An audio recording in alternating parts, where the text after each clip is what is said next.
एक और दो नए चुनाव आयुक्तों की नियुक्ति के लिए नाम तय हो चुके हैं। वहीं दूसरी ओर अब माना जा रहा है कि अगर आज देर शाम तक इन दोनों नए चुनाव आयुक्तों की नियुक्ति का नोटिफिकेशन जारी हो जाता है तो कल चुनाव आयोग चुनाव की तारीखों का ऐलान कर सकता है।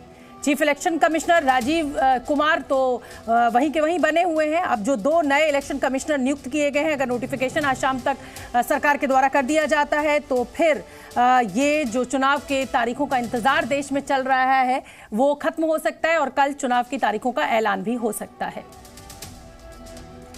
ब्रह्म प्रकाश दुबे जी न्यूज संवाददाता मेरे साथ लाइव जुड़ रहे हैं इसी बड़ी खबर पर। ब्रह्म, देखिए, अभी तक ये कहा जा रहा था कि साहब इलेक्शन कमिश्नर एक ही था, उसने इस्तीफा दे दिया, कैसे चुनाव होगा। एन चुनावों से पहले विपक्ष हमलावर था, लेकिन आज चयन समिति की बैठक भी हो गई, दोनों इलेक्शन कमिश्नर्स के नाम भी सामने आ गए और अब मुझे लगता है नोटिफिकेशन आ जाएगा। लेकिन सस्पेंस, चुनाव आयोग तारीखों का ऐलान कब करेगा, क्या अपडेट आपके पास?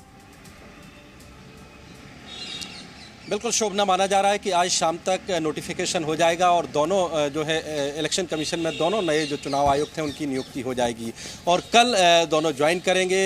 लेकिन चुनाव की तारीखों की अगर बात करें तो हमारे जो सोर्स कह रहे हैं कि 16 या 17 में से किसी दिन चुनावी तारीखों का ऐलान होगा। अमूमन अभी तक जो इलेक्शन कमीशन तारीखों का अनाउंसमेंट करता रहा है, शनिवार या रविवार को ज़्यादा प्रेफर करता है। अभी जिस तरह की स्थिति थी, दो नए चुनाव आयुक्तों का इंतजार किया जा रहा था, लिहाजा कल दोनों चूंकि चुनाव आयुक्त ज्वाइन करेंगे, इलेक्शन कमीशन में बैठक करेंगे, मीटिंग होगी और जो चुनाव आयोग ने तैयारी की है लोकसभा चुनाव के लिहाज से उसको परखेंगे और इसके बाद ये माना जा रहा है कि 16 या 17 मार्च को लोकसभा चुनाव की तारीखों का ऐलान किया जा सकता है। शोभना, बहुत बहुत धन्यवाद आपका ब्रह्म प्रकाश इस पूरे अपडेट के लिए, इस पूरी जानकारी के लिए। तो जो जी न्यूज संवाददाता है वो कह रहे हैं कि साहब 16 या 17 तारीख को चुनाव की तारीखों का ऐलान हो सकता है। लेकिन हम आपको बता दें कि अब इलेक्शन कमीशन की जो टीम है वो पूरी तरह से तैयार है। Chief election commissioner Rajiv Kumar है और जो दो नए इलेक्शन कमिश्नर आज चुने गए हैं उनके नाम है केरल के ज्ञानेश कुमार और उत्तराखंड से सुखबीर सिंह संधू।